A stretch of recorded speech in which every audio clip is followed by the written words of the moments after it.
Tim with Online Big Blue, bringing you the best in New York Giants sports talk and entertainment. Well, I was bored again today, so I was reading the comments and posting back to people because I do like to reply as much as possible. And a lot of the comments were about Isaiah Simmons and Andrew Thomas and Nick Harris in the video we did earlier about who we think the Giants, may be going for. And the big topic of conversation was, of course, Isaiah Simmons. And after reading some of the quotes and returning some of the emails, I was thinking to myself, you know what? Maybe I'm moving over, swinging the pendulum to the Isaiah Simmons draft. Now, I'm going to bore some people for a minute because I'm going to go back into Giant history and talk about the linebackers. I mean, the Giant linebackers were always something special. Going back to Sam Huff and then getting back into, the 80s and the early 90s and even sometimes in the 70s. But I was thinking about it. I mean, the tradition we really established in the linebacking corps started when we drafted Lawrence Taylor after the Saints had the debacle of taking George Rogers. George Rogers, of course, was a good back, but he was not a Hall of Fame player such as Lawrence Taylor. And at that point in time, Taylor went on to a defense that already had, Harry Carson, Brad Van Pelt, Brian Kelly, and they moved forward into the 81 season and made the playoffs with Ray Perkins after the whole 70s fiascos between, what's his name, Armsberger, McVay, and I think Alex Webster was the coach before that. And I was thinking, we really established a tradition of drafting linebackers. And we even started a tradition of drafting linebackers in the later rounds. If you take a look at the 86 team, I mean, we weren't just loaded at the starting position, with, Banks, Carson, Reasons, and Taylor.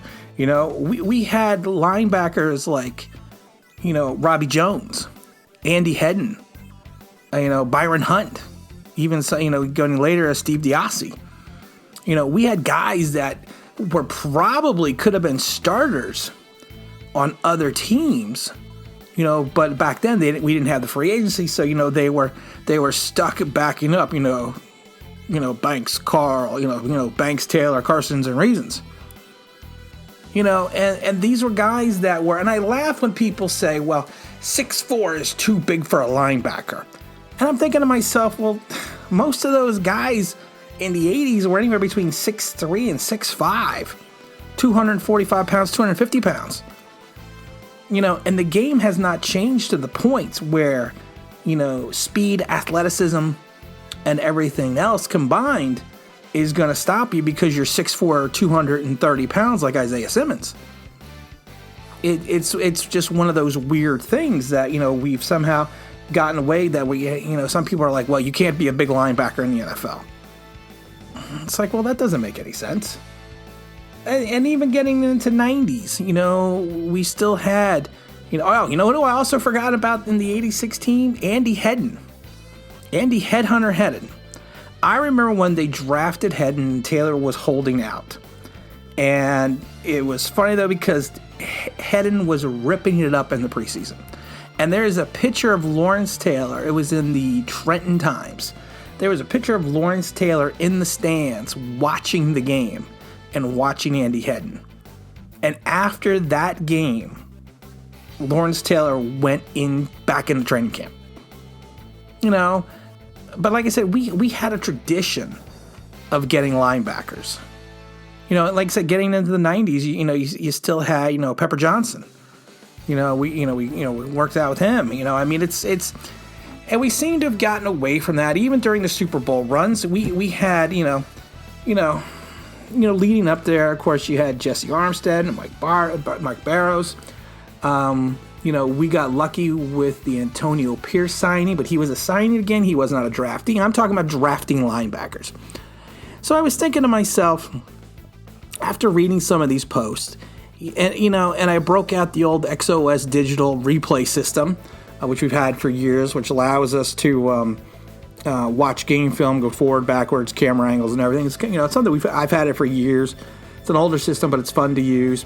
And I was watching some of the films of Isaiah Simmons, and I'm sitting there, and I'm trying to think of a con for Isaiah Simmons, or an issue with Isaiah Simmons. And, he's phenomenal. If you take a look at his impact, at the and again, it's at the college level. He was phenomenal. Now, some people will say that Clemson schemed for Isaiah Simmons to make the plays. But he still had to make the plays. I mean, he's an outstanding blitzer. He's got a knack for finding that soft spot in the pocket and attacking the quarterback. He consistently takes sound angles. He's a sideline to sideline player. He can slip blocks in pursuit. He's got an elite range. And I'm looking, his versatility is second to none. And then I'm looking at it going, what are some of his, if you had to break it down, what are some of his deficiencies? And it was hard to find, when you actually break down the film, it was hard to find, it was hard to find those deficiencies. I mean, I think the biggest thing you can say about him in reference to the linebacker position, he didn't take as many reps in the inside position on running downs. But, that's what I found. So maybe, there might be some questions on how he can defend the inside run. I mean, he's like, you take a look at his tackling. I mean, he's a powerful tackler. He hits with significant force. He's explosive. They always use that term. He's close to the ground. In reference to blocking, he sheds blocks well. He's got that initial first step. If you want to talk about effort, I think I watched maybe like 7 games, and I could not really sit there and say, okay, well, he took this play off or he didn't do this well. But no, I mean, you take a look at it, and then his sideline to sideline range was phenomenal. It's one of those things, and in a technical term, he's got the natural ability to open his hips, with his lateral mobility when he's going sideline to sideline. It was kind of amazing because, like I said, beyond looking at the film that I've seen, just watching games and not actually, just watching it on TV, I'd never really broke down the film. And that's what I said. It was kind of interesting. And his ability to cover. If you're talking about him covering the tight end out of the linebacker position, he has that ability and then some. Like I said, he could be a free safety, but I wouldn't want to keep him into the to the linebacker position. His footwork is extremely smooth. He's patient, and one thing you could tell that he trusted, that he trusts, and he's still trusting. He trusts his athletic ability.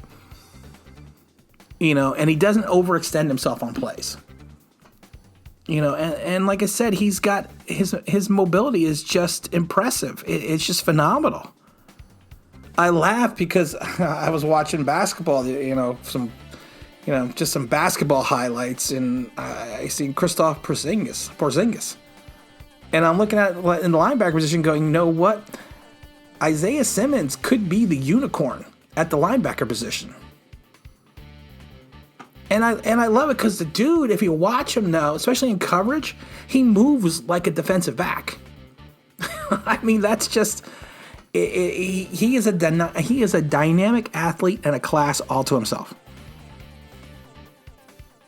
Now, again, it's nitpicking, but a couple plays that we watched, his anticipation and zone coverage, and that's something you learn, was not phenomenal. So he's not really, if he's DeAndre Baker, if he's in zone covers, he was not anticipating, what was going to happen. But again, that is something that you can teach. DeAndre Baker didn't teach it, but he's a cornerback and he shouldn't have been playing zone. He's a press corner. But, I mean, he is, if you look at his versatility, I mean, he could be a Sam, he could be a Mike, he could be a safety, he could be a nickel linebacker in coverage. I mean, he is a true 3-down linebacker. And I always love it because I always say, he's a hybrid defender. No, I'd keep him in the linebacker position because he really is a true down linebacker. And like I said, I'm glad that I spent the time, just kind of breaking down the film. Now, one of my concerns has always been with him is he's got more of a comparison to Leonard Floyd, formerly of the Bears, who just robbed the Los Angeles Rams at $10 million a year for 1 year. Very similar in talents and attributes coming out of school. And, Leonard Floyd came out of Georgia. So, but very similar in size, stature, and nature. But, and I looked at the film again with Floyd, and like I said, you know what? I'm not seeing it now. And I laugh because I really do think that if we break this down the proper way, Isaiah Simmons could be, the New York Giant linebacker that we have been waiting for to continue the tradition. And I have to admit, talking to a lot of the subscribers really changed my opinion on where we should possibly draft. He could start the new Giant linebacker tradition. Hopefully Ryan Conley comes back. Flackwell, whatever his name is, Kyler, I can never say his name. I'm not high on, but, I am high on. I like Blake. So even if we go to 3-4, having Blake, Conley, Isaiah Simmons, Lorenzo Carter, it makes sense now. It really does. Yes, we need offensive line help, but if we went Isaiah Simmons, it makes sense. I'm for it. I want to see it. Is it going to happen? Lord knows. Who knows? We'll see what happens. We got a couple weeks to go before the draft. But again, this is Tim with Online Big Blue, and we're bringing you the best in New York Giants sports talk and entertainment. So please please subscribe, please leave a comment. And again, we enjoy doing these videos. We hope you enjoy watching them. And again, this is Tim with Online Big Blue, bringing you the best in New York Giants sports talk and entertainment. Thanks for listening.